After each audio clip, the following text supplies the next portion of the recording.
All right, today we're going to talk about something that's brilliantly simple, but honestly, it's a total game changer. It's a technique for dialing down that anxiety and finding a little bit of calm, right here, right now. We're calling it the present moment pivot. So, let me ask you something. Does this sound familiar? You're sitting there trying to map out every single detail of your future, and all of a sudden your heart's just pounding with anxiety. Or maybe you're stuck in a loop, replaying old mistakes over and over, and it just leaves you feeling heavy, yeah? It's a super common feeling, and it's exactly what we're going to get into today. And that brings us to something we can call the past and future trap. Seriously, think about it like a mental tug-of-war. It's constantly pulling our attention away from the only place where we actually have any real power, and that's right here in the present moment.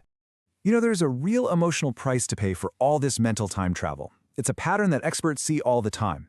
When our minds are just stuck, constantly dwelling on what was, well, that often leads to feeling pretty down, even depressed. But on the flip side, when we're obsessively trying to predict what might be, yep, that's a direct pipeline to anxiety. It's such a simple distinction, but man, is it profound. Okay, so how do we get out of this trap, right? Well, the core idea, the key to unlocking this, actually comes from a kind of unexpected place. It's a really simple truth, and it was shared by a billionaire. And hey, before you think, oh great, the secret is to have $1 billion, it's not. Nope. The real power, the real secret is in a fundamental shift in where you put your focus. And this isn't some new idea. It's a principle you see everywhere, from ancient mindfulness practices all the way to the habits of today's top performers. It really is all about where you choose to put your attention. And here it is, the observation put so simply by Stephen Cloobeck. He just boiled this whole complex psychological thing down into one crystal clear sentence. So the big question becomes, if living in the past and future is the problem, then what's the solution? And that brings us right to the heart of it. The solution? The power of being present. And look, this isn't some fuzzy, vague idea. It's an active, deliberate skill, something you can actually learn and get better at. So let's break down what that really means. Okay, so we're calling this the present moment pivot. I want you to think of it like you're driving and you gently correct the steering wheel. It's a deliberate mental course correction.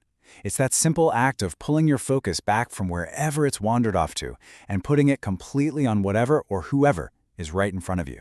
It's about being all in right now. So, why should you care? What's the big deal? Well, the payoff for this one little shift is, it's huge.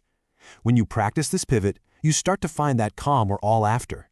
You can actually reduce that background hum of anxiety, but there's more. When you're truly present, you start seeing things, opportunities you would have completely missed otherwise. All right, let's bring this home. Let's talk about how this turns into a real, practical mindset you can use every day. And it all starts with giving yourself permission. Permission to just begin, even if you don't have all the answers. Seriously, think about how freeing that is. So much of our anxiety comes from this pressure, this feeling that we need a perfect, detailed map for our entire lives. But you don't. You really don't. All you need to know is the very next step. And I absolutely love this analogy. Just think about a bee for a second. It doesn't leave the hive with a GPS route to every single flower it's going to visit that day. No way. It just leaves the hive, it starts, and it navigates from one flower to the next. It's such a perfect metaphor for just trusting the process and focusing on what's right in front of you. Okay, let's make this super practical. 3 easy steps. Number 1, you got to consciously accept that it's okay not to have the whole plan. Just give yourself that permission. Let that pressure go. Number 2, just take a deep breath. It's a physical anchor. It brings you right back to this moment. And 3, just start. Start with the one thing, the one conversation that's right here, right now. And that's what I want to leave you with. This one final thought.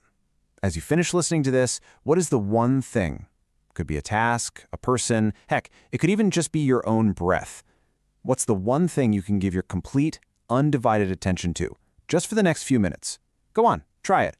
That's where you're going to find your calm.